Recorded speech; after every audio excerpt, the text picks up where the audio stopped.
Bueno, vamos a abrir un segmento destinado al Bafisi, la 26ª edición, cosa que haremos este programa y el que viene. Dedicaremos 2 segmentos consecutivos a hablar del festival y vamos a ir picando un poco, revoloteando un poco por distintas posibilidades que el festival va a ofrecer.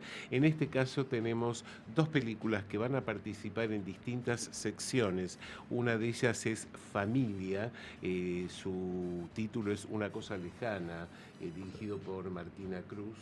Nuestra cosa perdida. Nuestra cosa Nuestra cosa perdida. perdida. Una cosa Nuestra lejana cosa también perdida. igual, ¿eh? No, Un poquito va. Acá hablo mi inconsciente por la película. Y tenemos también Reventando, de la sección Artes y Oficios, y está aquí con nosotros su codirector, Diego Crespo, ¿no? Bueno, vamos a comenzar con Martina. Este es un documental homenaje, podemos decir, ¿no es cierto? Un poco sí, bastante homenaje. Casi más de la mitad de la película está hecha con material de archivo de mi papá. Entonces, bueno, estamos ahí medio intentando... Hay un intento de hacer la película entre los dos, entre vivos y muertos. ¿Cómo te fue surgiendo? Entiendo que hay una motivación que el mismo documental te lo va contando, el por qué, pero bueno, para la gente que todavía no ha tomado contacto con este material, es tan importante escuchar, ¿no? Un poco la motivación que vos tuviste. Lo último que me dijo mi papá antes de morir fue: no me puedo morir porque no hice una película.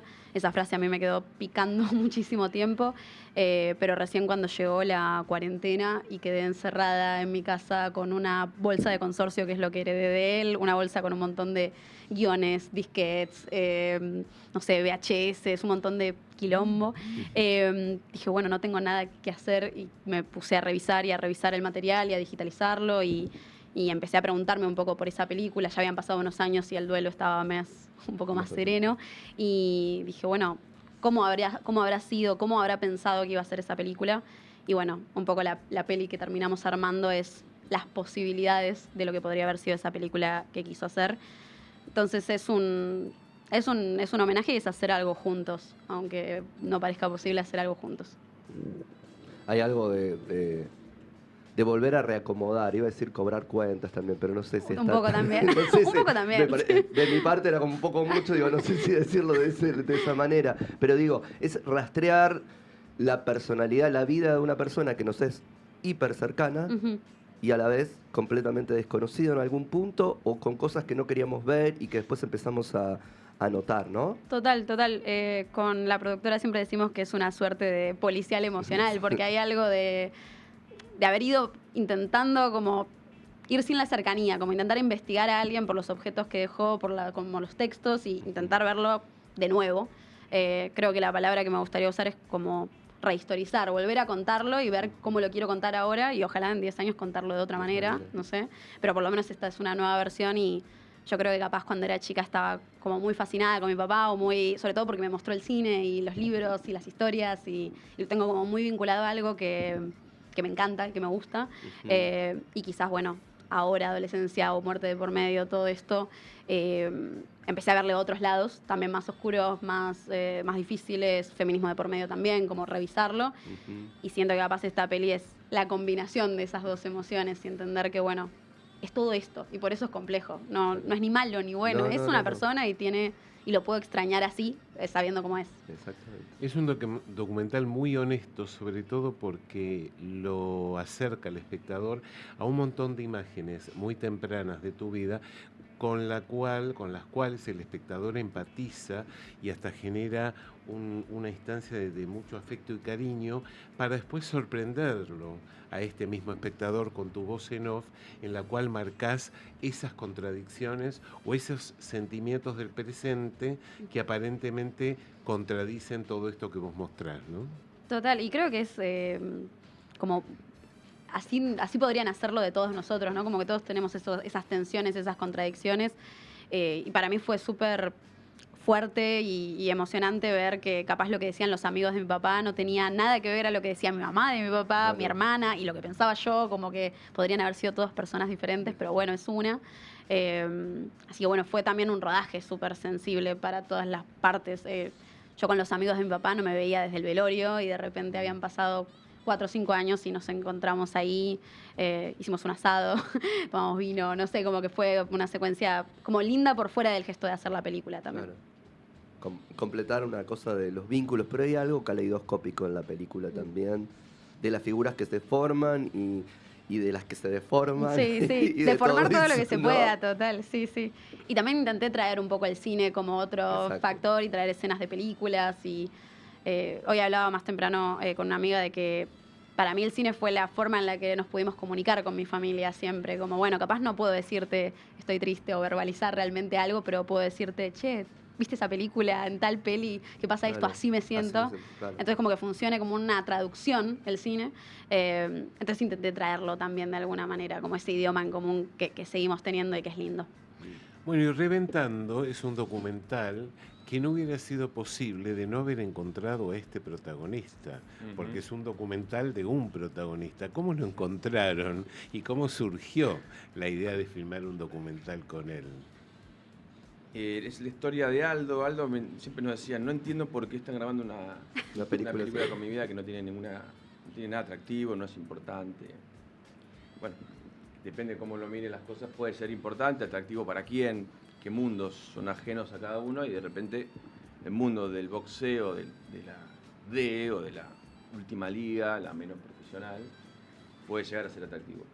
Y Aldo lo conoció Guille, que es el otro Guillermo Ruiz. El codirector. Guillermo Ruiz, y con el que hacemos siempre películas.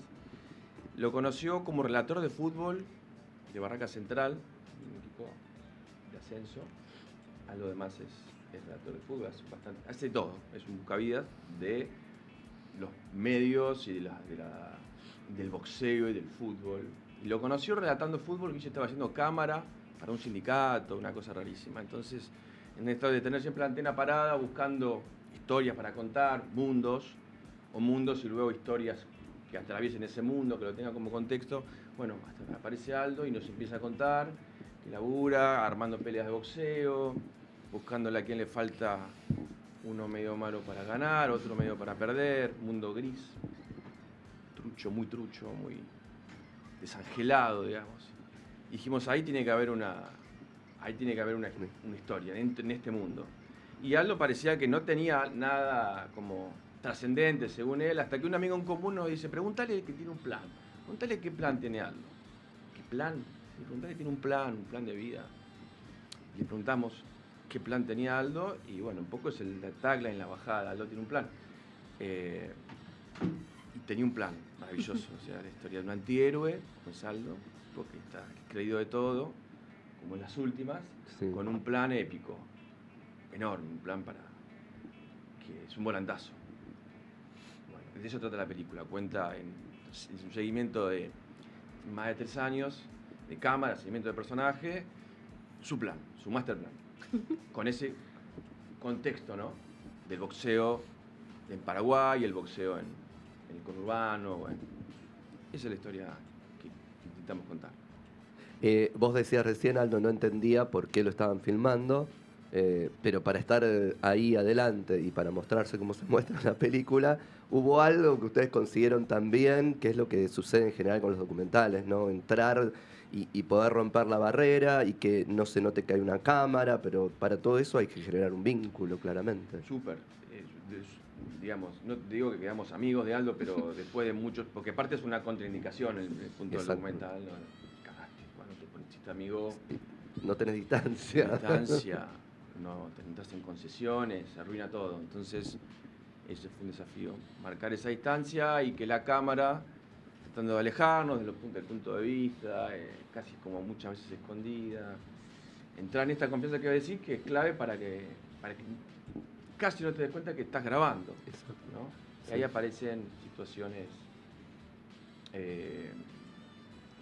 Sabemos que el documental tiene este lado B de que todo es documental y todo en un punto no lo es, digamos, muchas cosas son recreaciones, otras no tanto, cosas son completamente reales, todo es real, pero bueno, ahí está Aldo en su vida cotidiana, en La Boca, en el conurbano, en Paraguay, en los micros, en la calle.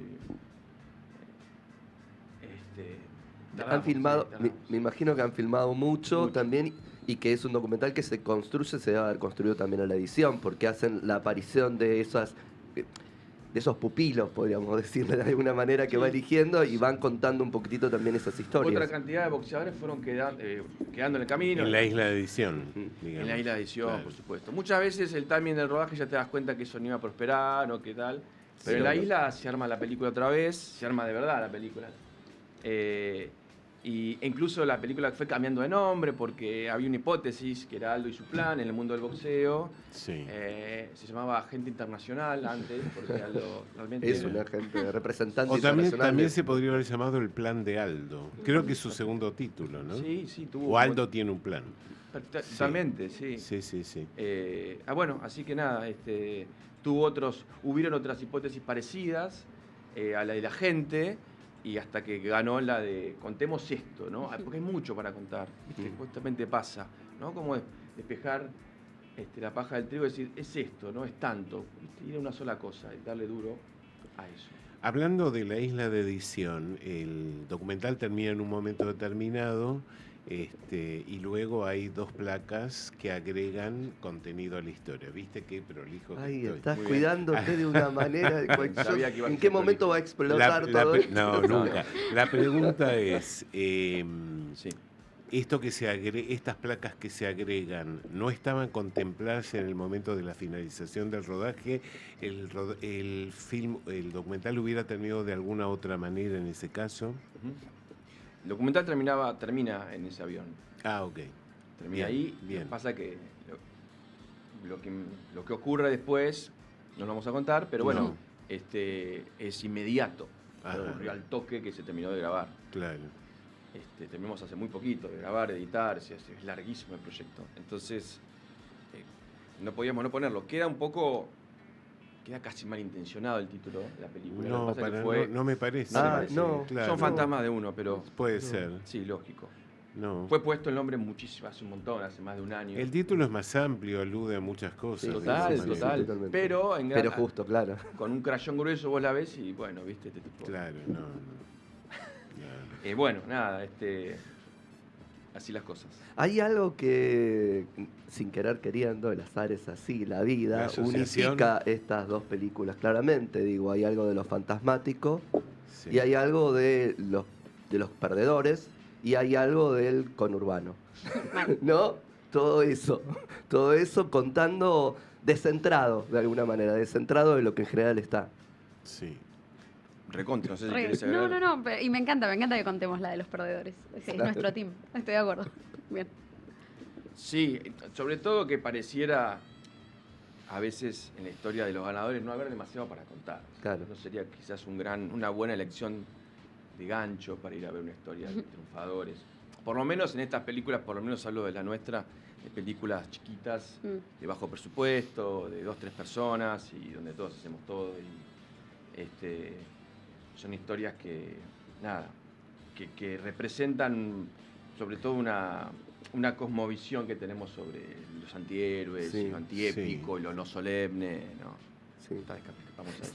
Quiero aclarar algo, digo, lo de perdedores es según la norma que Pero indica total. qué es lo que gana, quién perdió en esto que se gana, digo, porque si no también pareciera que lo estamos adjetivando. Quiero No, explicarlo, obvio. que es como entre comillas, obviamente. A mí me Es la vida gusta- cotidiana del común y corriente de la gente. A mí me gusta mucho una frase de Fabián Casas, que es un poeta, que dice Sí. que las familias felices no hacen historias, hacen propaganda, ¿no? Como entonces, digo, a veces Claro. necesitas contar ese... Y pienso también, bueno, esta peli es diminuta, es súper chiquita, se filmó toda en Temperley y Valentina Alsina, o sea, como muy conurbana y con muy poco dinero. Y no sé, como que tiene la forma de su antihéroe también. Digo, Claro. forma y contenido ahí van de la manito. Sí. Yo quiero volver a la escena del asado, porque me gustó mucho. Y te quería preguntar si para vos, viendo la retrospectiva, no marcó un punto de inflexión en la narrativa de la película, en el sentido de que después de haber transitado por todo lo anterior, yo te noté a vos puesta dentro del personaje, como muy reconciliada con la figura paterna, cuyos amigos te ayudaron tan amorosamente a reconstruir o a recordar. Pienso que como que la peli tiene una suerte de montaña rusa, Sí. de ir como, bueno, como fueron diciendo ustedes, ¿no? Como conectar, desconectar, conectar, desconectar. Y a mí personalmente, como que el momento más emocionante de la película de filmar fue hablar con los amigos. Claro. Me pasó que capaz mi familia está como muy enojada con el personaje de mi papá, entonces yo me sentí muy sola alrededor de mi duelo, como extrañando Claro. a alguien que no está Claro. permitido extrañar en esta Claro. casa. Y de repente encontrarme con ellos y con estos todos hombres de 50 años que me vieron más de nena, pero que podían entender un montón de lados de mi viejo que eran muy hermosos y que capaz con mi familia no los había conectado, pero con ellos Claro, fue muy claro. lindo. Además, el asado a mí como que me sorprendió en el sentido de, no sé, uno va con su plan de rodaje, de lo que piensa que más o menos va a preguntar, qué va a pasar, y obvio que La vida otra, y empezaron a sacar anécdotas que yo no conocía, y también es descubrir algo nuevo de mi papá ahí. Y además porque es el único momento en que tu viejo está presente. Está totalmente ahí. Y creo que lo sentimos todos, terminó, de hecho, Sí, dejamos sí, de filmar y seguimos tomando y seguimos charlando, y, Sí, sí. y un poco me dijeron, como, es lo mismo que hicimos el día del velorio, como... Claro. Mi papá era muy de la ranchada en el sentido Claro, más claro. de estar con sus amigos hasta muy tarde. Y no sé, Claro. fue el momento en el que más estuvo presente mi Claro, papá tal cual. en la película. Chicos, lamentablemente tenemos que cerrar, pero vamos ahora sí a dedicarle todo el tiempo para que cada uno de ustedes nos comente el horario de cada una de las funciones, si es que las tienen, para que la gente vaya tomando nota. Ah, mira, ver, lo pero- sorprendí mal. Sí.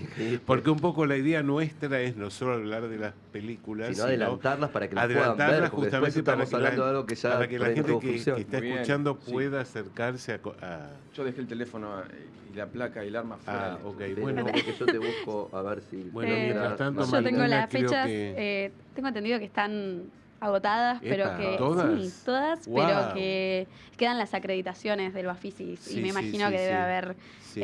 personas que tengan esa carta mágica. Es el miércoles 2, que es feriado, es a las 6:20 en el Centro Cultural de San Martín. La segunda función es el 3 de abril, a las 15:45 también en el San Martín. Y la última función es el sábado 12 de abril en Cacodelfia, a las 9:30 de la noche. Perfecto. Bueno, acá Javier me parece que encontró los horarios de Reventar. Mande, ¿Querés mande, decir? por favor. ¿La digo yo? Por favor. Bueno, a ver, Reventando se va a ver en Cinépolis. Esperen que estoy tratando de ver. El 8 de abril a las 19:35. Cinépolis Recoleta, ¿verdad? Cinépolis, no. Cinépolis Plaza Jusey, Jusey. Cinépolis Es Jusey. la Sí, sí, sala, sí, la la sala sala, del Jusey, ok. donde es Bien. una de las sedes del Bafisi. Así que el 8 de abril, 19:35. Y quisiera ver. Y en Cacodelfia, el 11 de abril a las 19. Y en Cacodelfia nuevamente el 13 de abril a las 13:30. Esas son las tres funciones, tres pasadas que Gracias. tienen en general todas las películas. Bueno, les agradecemos vuestro paso aquí por el programa, les deseamos mucha suerte con cada una de vuestras películas y que se puedan estrenar muy pronto luego del festival, ¿no? Ojalá. Lógico. Gracias a ustedes. Bueno, no, por favor.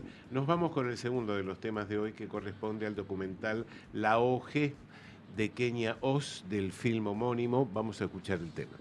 Yo soy la OG, tú eres la newbie. Algo tengo que